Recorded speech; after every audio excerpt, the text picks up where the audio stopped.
બહેનનું લગ્ન જીવન બચાવવા ભાઈ બન્યો હત્યારો। પોતાના સાગરીતો સાથે મળીને બહેનના પ્રેમીની અપહરણ કર્યા બાદ હત્યા કરવામાં આવી।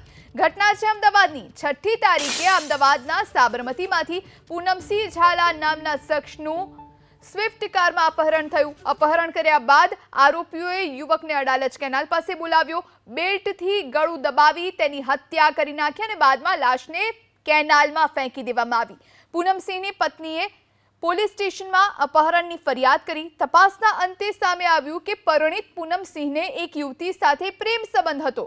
6ઠી તારીખે જ પૂનમસિંહની પ્રેમિકાના લગ્ન અન્ય શખ્સ સાથે થયા।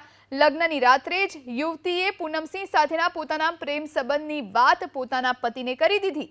બસ બહેનના લગ્ન જીવનને અડચણ ન આવે એ માટે યુવતીના ભાઈ જયેશે યુવતીના ફોનમાંથી ફોન કરીને પૂનમસિંહને મળવા માટે બોલાવ્યો। પૂનમસિંહ નક્કી કરેલી જગ્યાએ પહોંચતા જ જયેશ અને તેના સાગરીતોએ પૂનમસિંહનું અપહરણ કરીને તેની હત્યાની ઘટનાને અંજામ આપ્યો। હાલ તો પોલીસે 3 આરોપીઓને ઝડપીને કાયદેસરની કાર્યવાહી શરૂ કરી છે।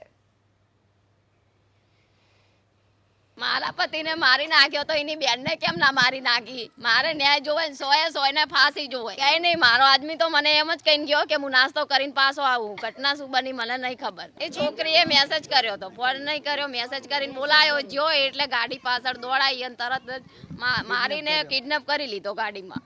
જયેશ નરેન્દ્રભાઈ પરમાર છે, તેની બેન છે જે શિવાની, તેના સાથે આ પૂનમસિંહ ઝાલાને પ્રેમ સંબંધ હતો। આ બધા ચારેય ઈસમો અને અન્ય એક ઈસમ 5 જણા ત્યાંથી ભેગા થઈ અને પોતાની કારમાં ત્યાંથી રવાના થાય છે અને આ પૂનમસિંહ ઝાલાને જે છે એ શિવાનીના ફોન ઉપરથી ફોન કરી અને આ જે ઉપરોક્ત જગ્યા છે જ્યાંથી તેનું અપહરણ કરવામાં આવેલું હતું ત્યાં તેને બોલાવે છે અને ત્યાં બોલાવી અને ત્યાં એમને પ્રાથમિક થોડી બોલાચાલી અને ઝપાઝપી થાય છે અને ત્યાંથી પછી આ પૂનમસિંહ જે છે એને પોતાની કારમાં અપહરણ કરી અને જાસપુર ગામ કડી તરફ લઈ જાય છે અને ત્યાં કેનાલ પાસે લઈ જઈ અને અવાવરૂ જગ્યા ઉપર પોતાની ગાડી ઊભી રાખી આજે પૂનમસિંહ ઝાલા છે તેના પોતાની પાસે જે રાખેલો બેલ્ટ છે, બેલ્ટના આધારે એને ગળે ટૂંપો દઈ અને એની મૃત્યુ નિપજાવવાની કોશિશ કરે છે।